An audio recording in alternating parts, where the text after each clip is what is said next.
In the last video, I replaced this driver's side frame rail. The original frame rail was broken in half right here, and it was also damaged in several other places. I bolted the frame together temporarily with these 3/8 bolts. Temporary bolts on the 5th cross member. This is the 7th cross member. It's temporarily bolted.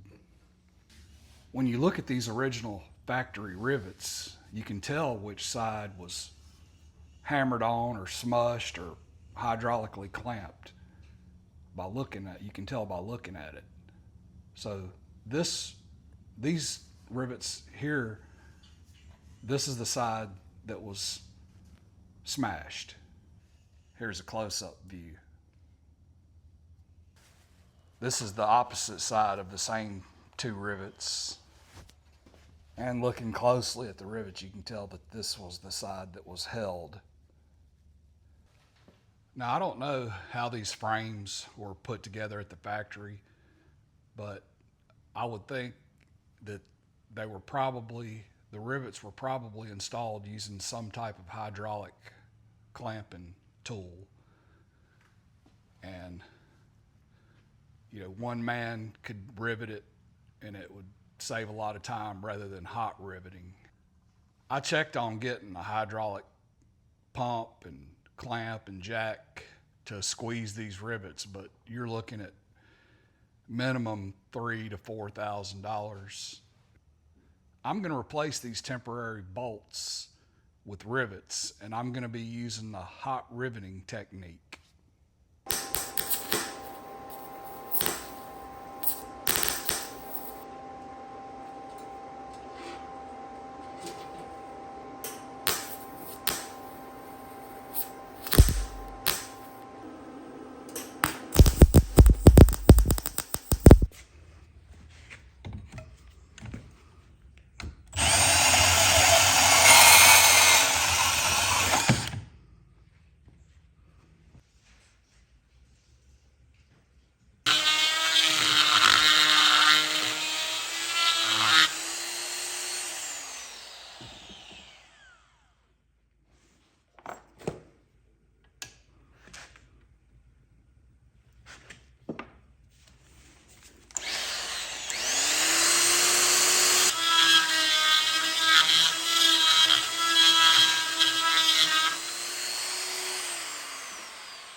I made these jacks to back up the rivets.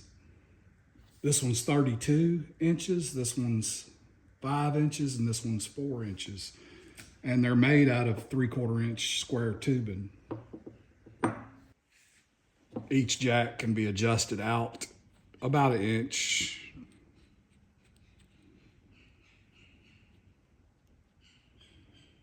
And then I can lock it with there.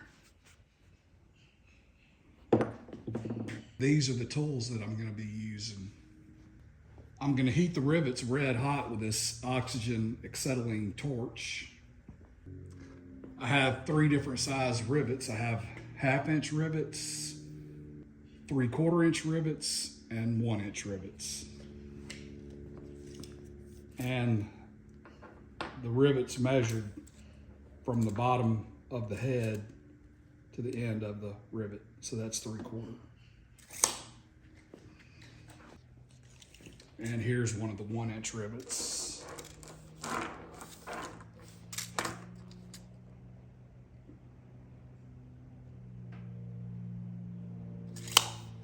These are 3/8 diameter rivets also. I've got a spud wrench for lining up the holes.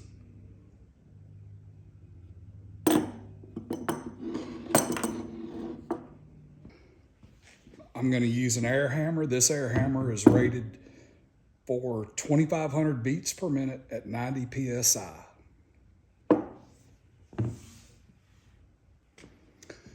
And I'm using this 3/8 round head bucking tool.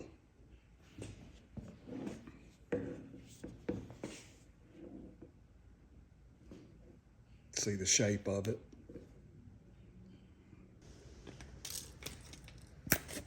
When I was gathering up all the stuff I needed to rivet this frame together, I bought a couple of different bucking heads, but this 3/8 round head fits the best. I bought these rivets from a blacksmith supply company online, and the prices are very reasonable. So that's the reason I ordered different sizes. That way I would have what I needed. This is the company I bought the bucking head for my air hammer from. If you go online to order one of these bucking heads, you'll need to know the shank size of your air hammer. This is the smaller size. This air hammer has a 0.401 inch shank size. And this air hammer costs about $250. Now, if you buy the next size up, which is 0.498 inches, the same brand air hammer is around $950. I'm going to start right here with this 5th cross member. Okay, so the first thing that I'll do is remove one of the bolts where I'm going to put the rivet.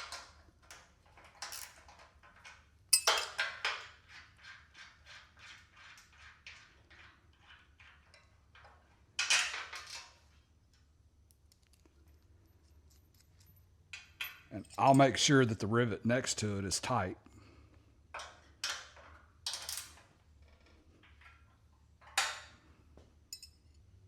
Okay, next I'm going to put a rivet in.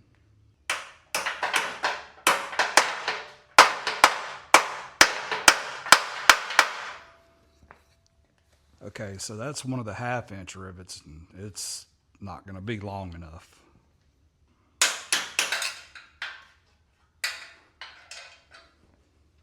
So I'm going to try one of the 3/4 rivets.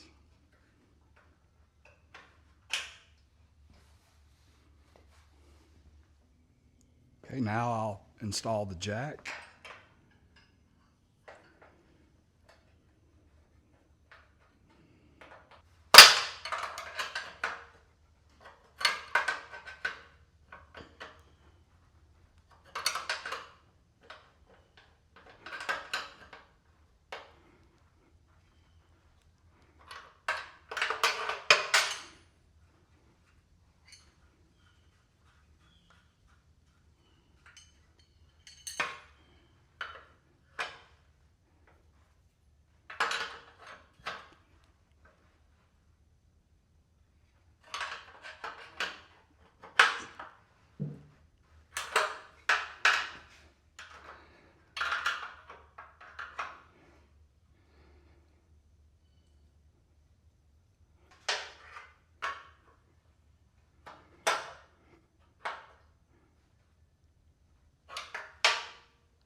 Now I'll heat it till it's red hot.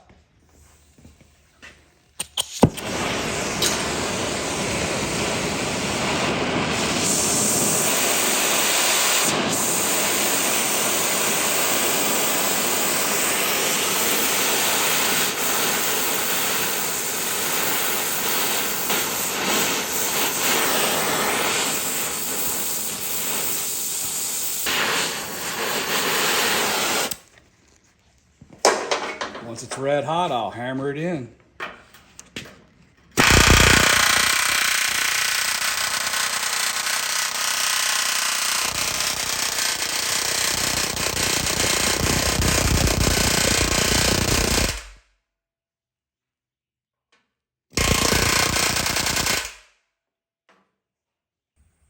Okay, that first rivet turned out bad. It smashed it over, but that bucking tool started bottoming out on the frame. So that 3/4 inch rivet is not long enough. I'm going to have to go with the 1 inch rivets.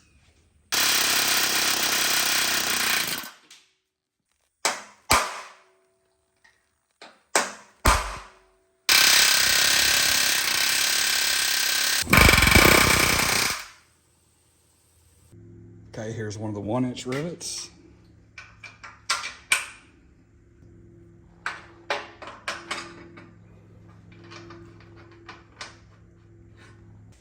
With this 1-inch rivet installed, there's about 5/8, a little over 5/8 inch of stick up. Okay, let's try this again. First, I'll heat it red hot.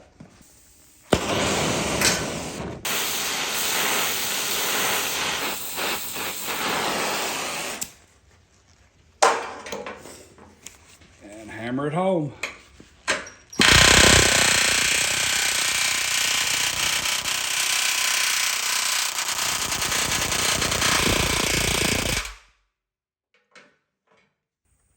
Okay, it looks like I ran out of heat on that first rivet, but also my air hammer is not very strong. If I measure this head after I've smashed it over, so it's measuring around 617 thousandths of an inch. I think that when I mushroom over them rivets, the diameter should be at least the same diameter of the factory mushroom, and that's about 662 thousandths of an inch. So I think I'm going to heat this rivet up again and hammer it a little bit more.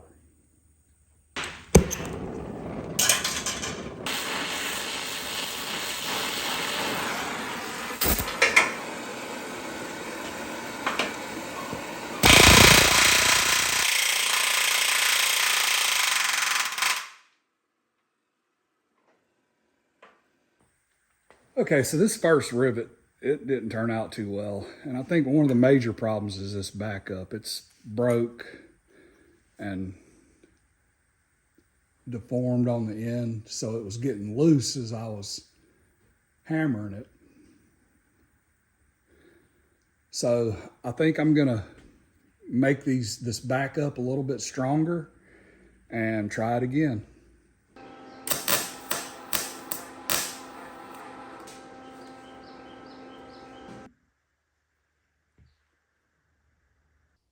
So I think one of the main problems I had yesterday was the jacks were pretty weak. So I made some new jacks, and this is made out of 1-inch square tubing. And I went from a 5/8 nuts to 5/8 bolt to a 3/4 bolt.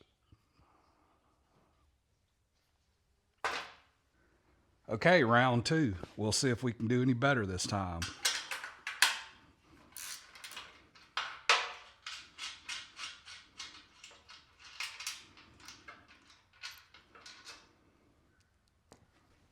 Putting the rivet in.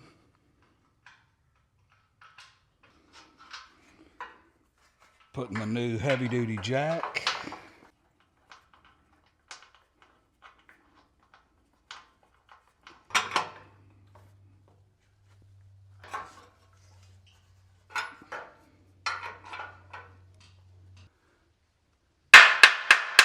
Okay, that seems good and solid.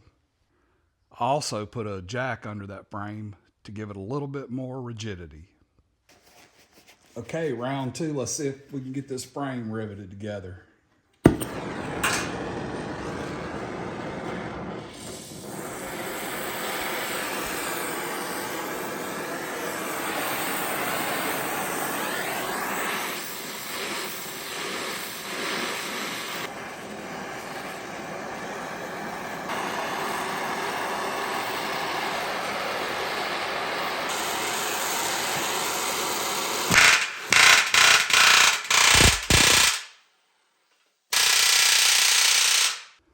Okay, I am very happy with the way this rivet turned out this time. It doesn't look like a factory rivet, but it's good enough. It's not going anywhere. One of the things I noticed when I was riveting it was it went down easy and then it just stopped. And after it stopped, it wasn't going any further. That heavy duty jack helped, and keeping that torch on it also helped, I believe, to keep it from losing heat. So, because as soon as you pull the torch away, the heat seems to go away pretty quick. For the next one, I'm going to try it like this. I've got my torch clamped down to the frame, and I've got the nozzle pointed at the rivet. And this nozzle is adjustable, so I'll be able to heat the bottom, and then I'll raise it up and heat the top, and then I'll rivet it.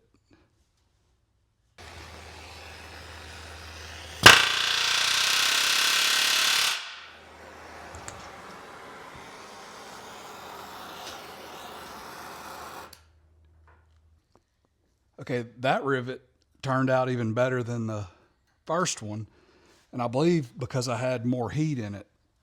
So going forward, I'm going to let the torch sit on there longer.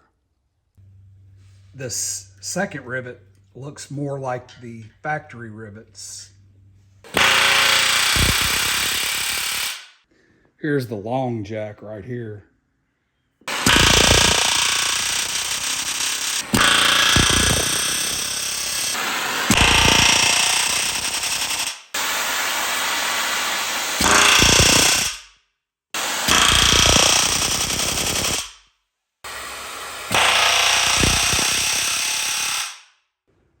That's the fourth cross member completed.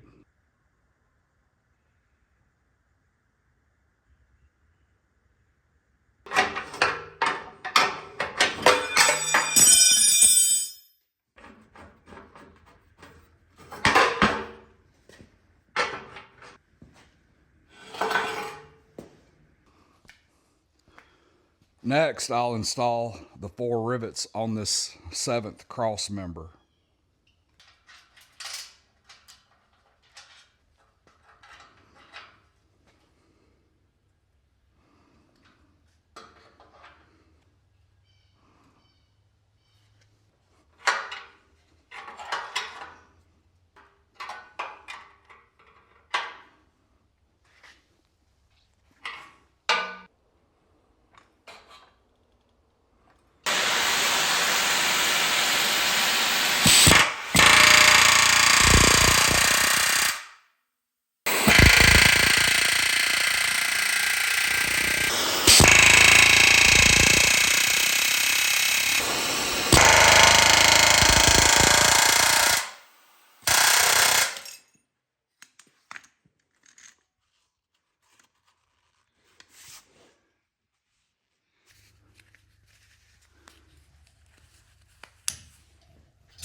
I've got 12 rivets to install on the bottom side of the frame, and I think it'll just be a lot easier to do it with the frame on its side like that.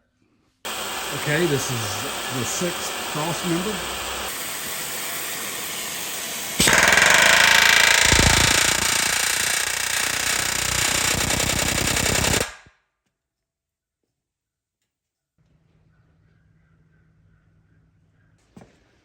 At some point in its life, this 6th cross member was bolted on. Somebody removed the rivet and then bolted it. Well, I'm going to take the bolt out and put a rivet in it.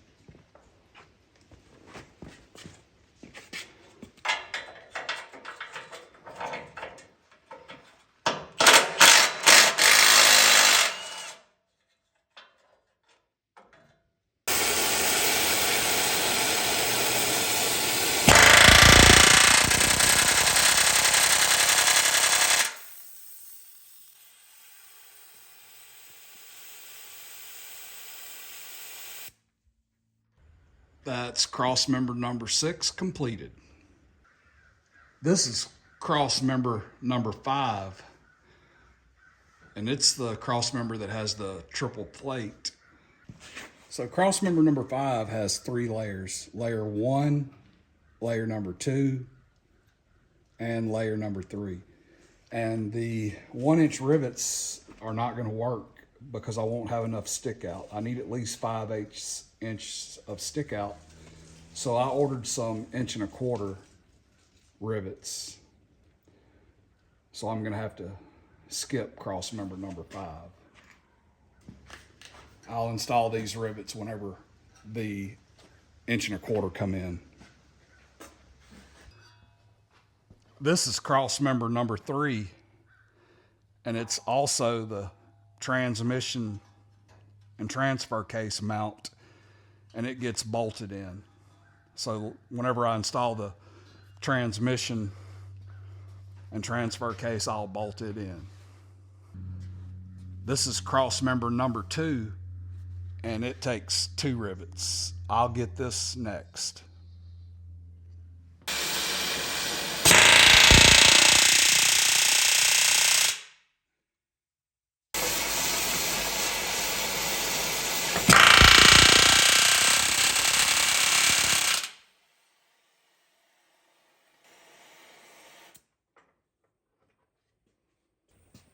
Okay, that's cross member number 2 completed. I was just about to get started on this first cross member, but then I noticed it also has 3 layers. These front rivets have to go through this layer, and this layer. So I'm gonna need to wait until them 1¼ rivets come in.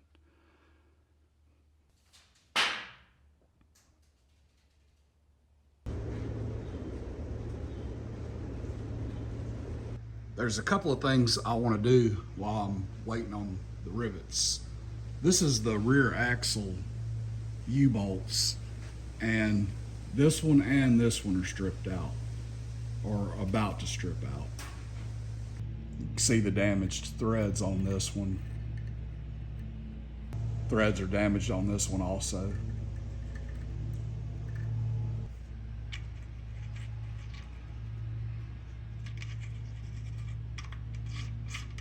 Threads are 5/8 18.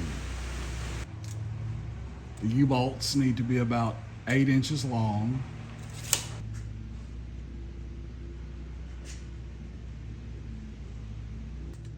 The axle diameter is 3 inches.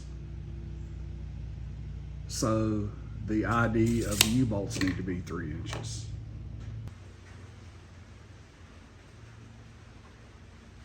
This is where the steering gearbox mounts, and this happens to a lot of square bodies, probably all of them, but you get cracking around the mounting holes. This one's cracked here and here, and this one, well, you can see where it's been welded in the past. This one was cracked pretty good. So there are brace kits that you can buy for this, but I'm not gonna do that. I'm just gonna clean these welds up and look at the cracks and just see if this welding job was good. And if it is, I'm just gonna leave it. So here's a close-up view of where this was welded in the past. This one is in good condition. And here's a close-up view of the past repair on this one.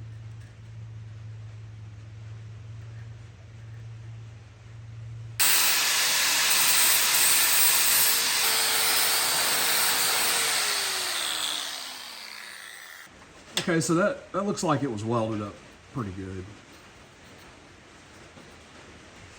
This mounting hole has a little divot right here, but I think it'll be all right.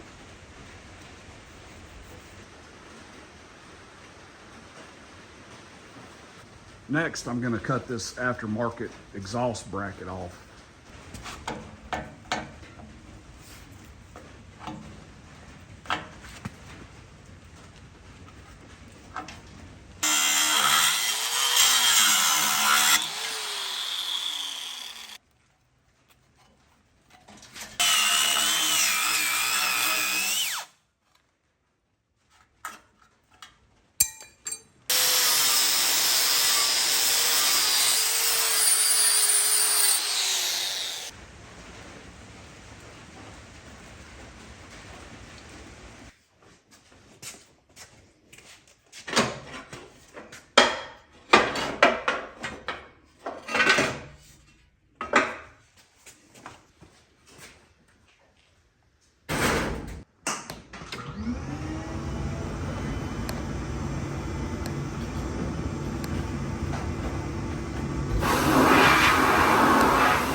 When I first bought the gold Saga truck, I was not planning on doing any painting.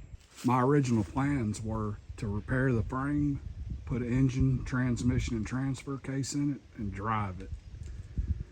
But I'm already this far, and I'm never going to get another chance to paint the frame, so I might as well do it now.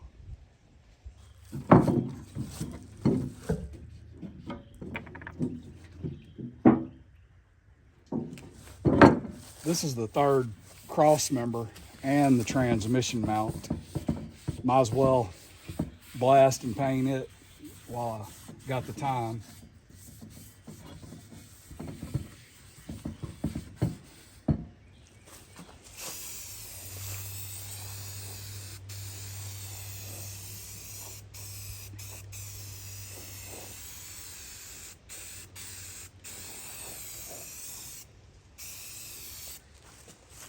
There's a factory stamping TA.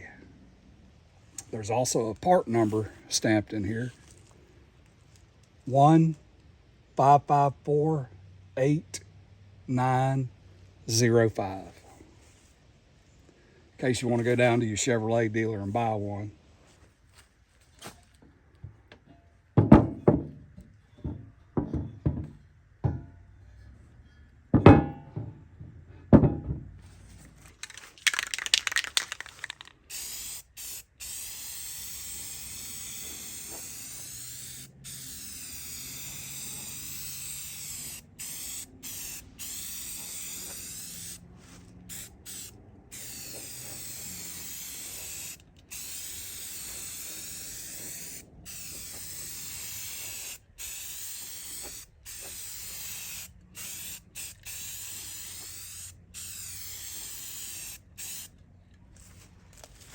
Okay, it's 4 o'clock and the mail should run at about 5, and my rivets will be in the mail. So tomorrow morning, first thing, we'll finish up that frame.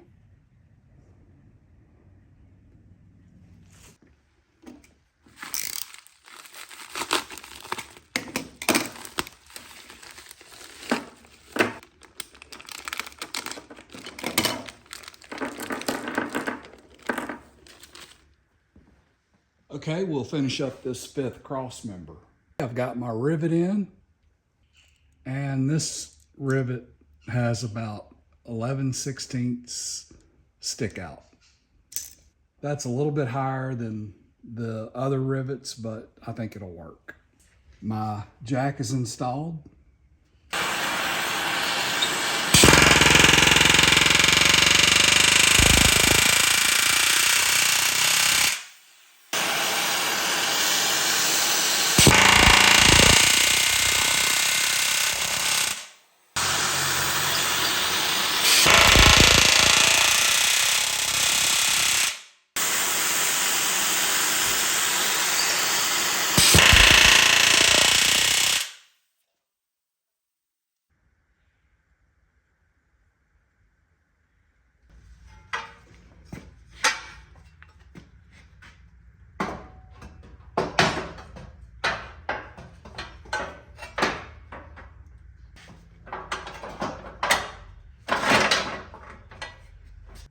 Okay, we'll work on cross member number 1.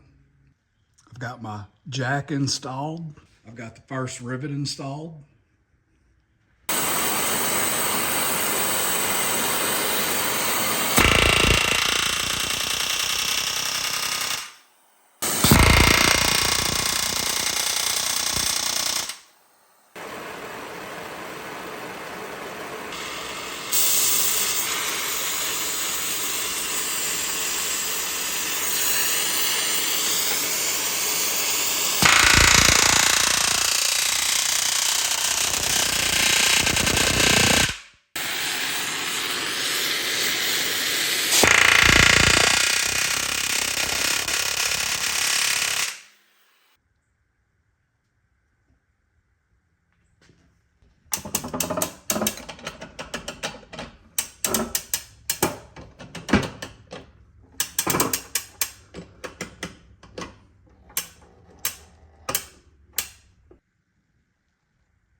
To get this first cross member aligned, I had to pull it over a little bit with the come along and jack it up a little bit with this jack.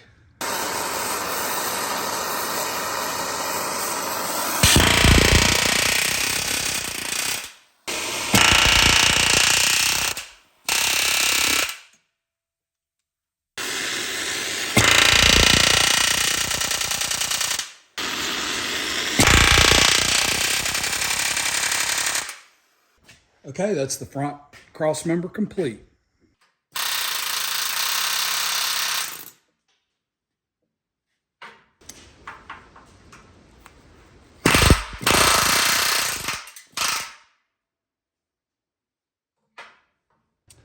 This is the first rivet that I installed, and I wasn't happy with the way it turned out, so I'm gonna redo it.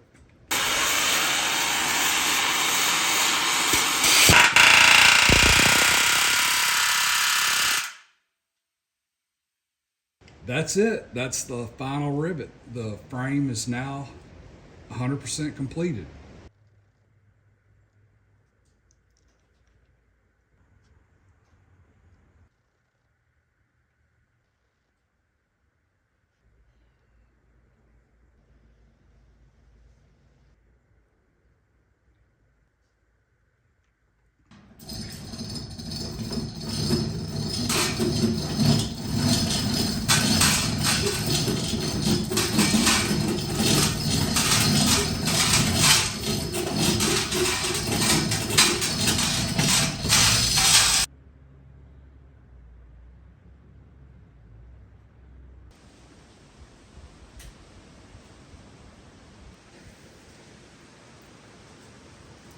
Back in the day when you went down to the Chevrolet dealer to order your new square body, there was a couple of cool options you could get.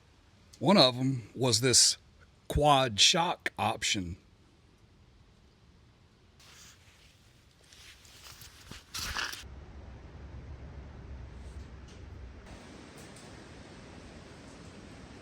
We'll have a look at what the RPO code for the quad shocks is. The regular production option code for the quad shocks is Z75.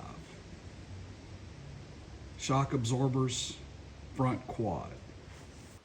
I was able to find the parts needed to install the quad shock option on the gold Saga truck. That quad shock option is going to look really good on this jacked up truck. So the shock bracket for the quad shock option mounts into these two holes right here in the frame. It goes like this.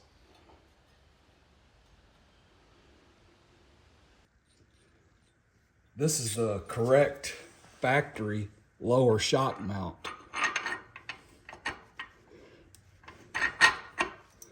So your bolt goes in, and then a spacer.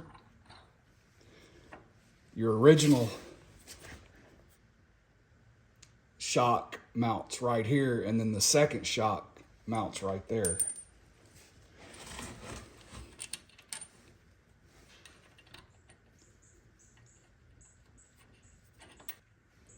I'm really glad this came with that bracket, because that little spacer there would have been very hard to find.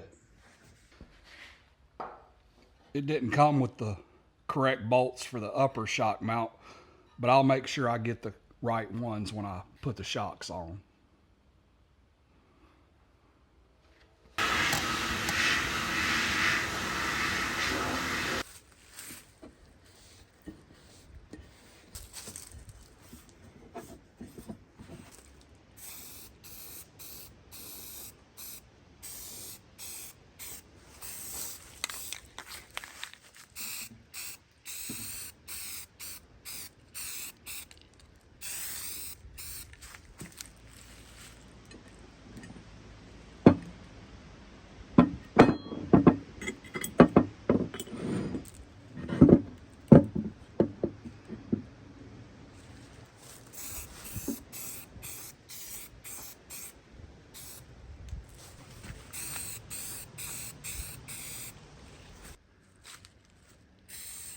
Going to spray a little bit of paint on the back side, because once I rivet them on there, you're not gonna be able to paint this side.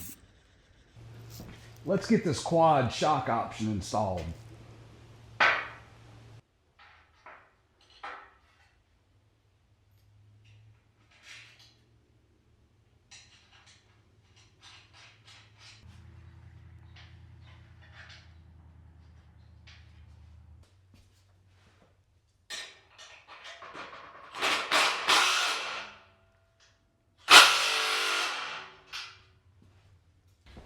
The frame is a little bit narrower up front, so I had to cut about 4 inches off this brace.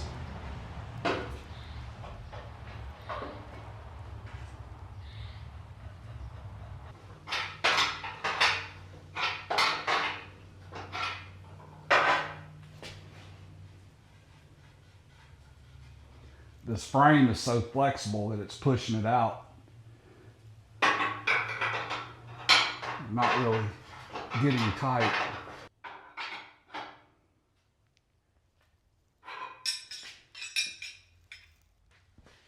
I hope that's tight enough.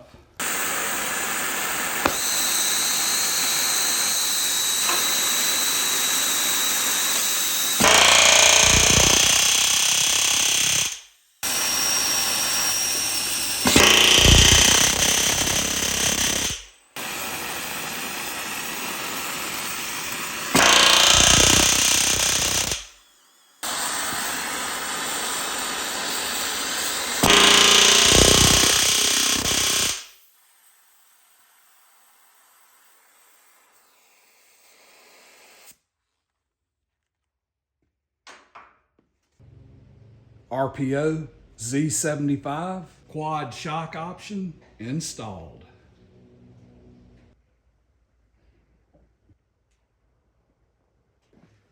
Going ahead and install this transmission cross member. I've got some 7/16 14 grade 8 bolts.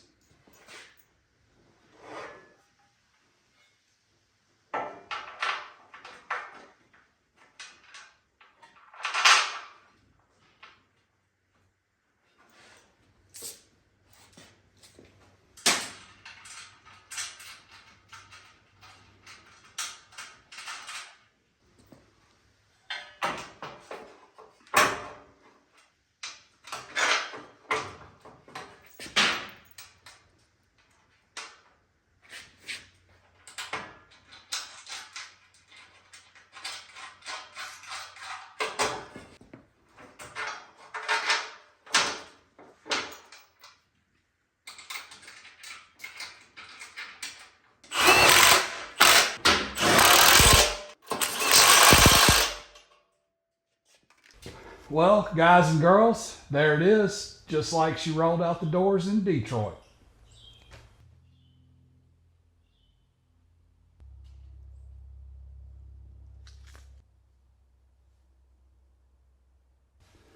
I'm really happy with the way this frame turned out. So now there's a good strong base to build this truck back up. Probably about the only thing I would do different is I would get the next size up air hammer. This is the .401 shank air hammer, and the next size up is .498, which is a much stronger air hammer. The main issue I had was I had to heat them rivets up to almost melting to get them to mushroom over. And I think if you had the stronger air hammer, you could have just got them red hot to mushroom them over. So if you've been watching all the videos on this truck, you'll know that this frame rail was not perfect, but it was the best one I could find. At some time in its life, this frame rail was hit on this frame horn, and this frame horn was pushed down slightly. So if we measure this radiator support mount, it measures about 34 3/8. And if we measure the other one, it's measuring about 34 5/8. So this has been pushed down about 1/4 of an inch. Also, if you look right here, there's a little wave in the frame, kind of like an accordion where it's been pushed back. There's also a little wave in the frame right here. While I was riveting this frame together, I noticed an issue. You can see it here and here on the rear shackle mount for the front springs. And I noticed by eye there's a difference in the angle. So this is the rear shackle mount for the driver's side, and it's at about 11.7 degrees. And here, looking at the passenger side, the angle is at about 21.7 degrees. So this spring is pushed back, which is also pushing the axle back a little bit. So if I measure from the rear axle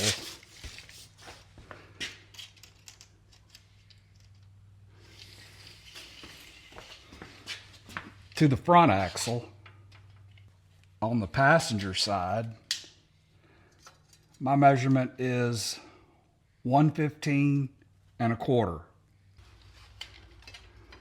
The driver's side measures 114 7/8. The front axle is pushed back about 3/8 of an inch on the driver's side. And if that's not addressed, whenever you're driving down the road, the truck's going to look like it's crabbing. So in the next video, we'll try to straighten this frame a little bit, and we'll address the issue with the front axle.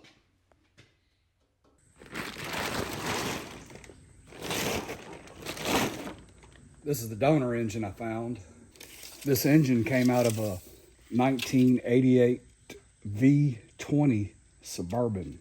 The guy I bought it from, it was his Suburban, and he did a LS4 L80E swap into the 88 Suburban.